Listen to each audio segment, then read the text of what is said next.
Hey there, how are you today? I hope all is well. I want to start off this next video with a few pointers about probably two things that will make this entire process a lot easier. And there are two things that, of course, also seem to offer a fair amount of resistance because people don't like the idea. But let me ask you this. Why would a monk have a vow of getting rid of material possessions or minimizing relationships? Is it because relationships or physical things are bad? It's really not. You see, the whole idea is kind of like the idea of minimalism. Whenever we have our attention on our possessions and different things, it disperses our mental energy, it takes away from our focus and our attention and puts it on these 1,000 points of other things around us. Is somebody going to steal my barbecue pit in the backyard? Is somebody going to scratch my nice new car? Will I make the payment for my house? The more things you have in your life, the more diffused your energy is and the less focused you can be. And to be able to take all of that energy away from the outer world and to focus it very clearly on what it is you want to achieve, it gives you so much more energy, so much more potential to work with that you can reach new mental and spiritual spaces. You can become more creative.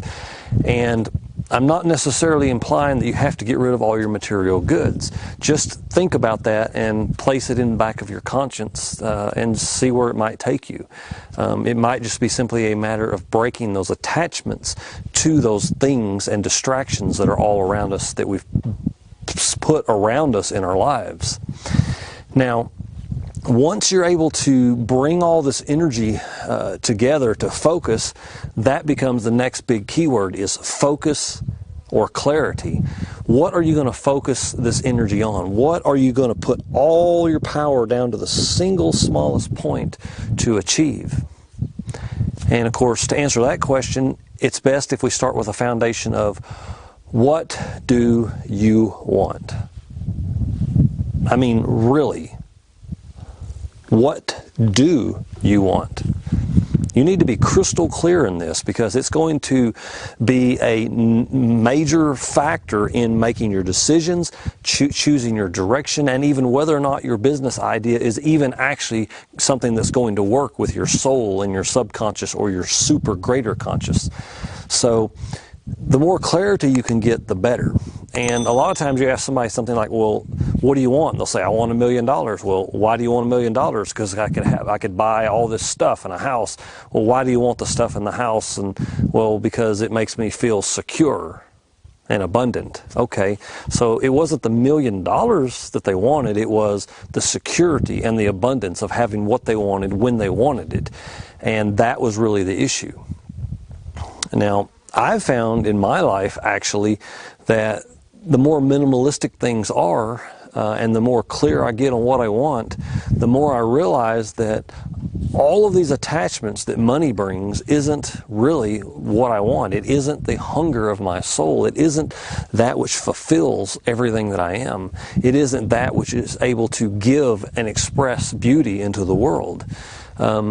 And I find that as I've let these things go and as I've achieved clear definition of what exactly it is that I want, the more easily those things are obtained, and sometimes even to the extent that I realize that actually I already possess those things. It's only the distractions and the misbeliefs and the programs that distract me from the fact that I have the very thing already that I could enjoy most. So I want to put this out there because this is a very foundational subject for all that we do. And when you talk about a business aspect of things, whenever you have little to no expense, you can actually put more energy in time in creating a successful business. Because what is successful? Initially, of course, it's meeting all your needs, moving you towards the item that you very clearly defined that you want. And success is easier when you don't have a great deal of expenses and burdens. So if you're somebody who isn't starting with much money or almost no money or maybe even zero money, in a lot of ways it could actually be easier for you because you don't have the attachments.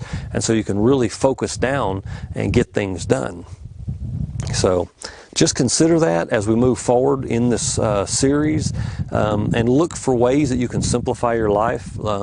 Look at the way that you can delegate things out to others. You know, maybe your time and attention isn't best spent, installing a sprinkler in your yard, for example, when you could just hire that done and spend your time focused building a business and a residual ongoing income that comes in passively from your efforts.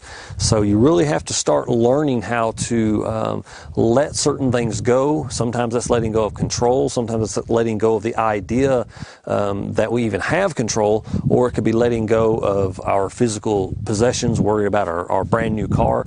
It might even require some of us to lose ground for a moment, to step back, to lose some things before we're in a position where we can actually move forward with the dedication that it takes. So on that note, I'll see you in the next video. Namaste.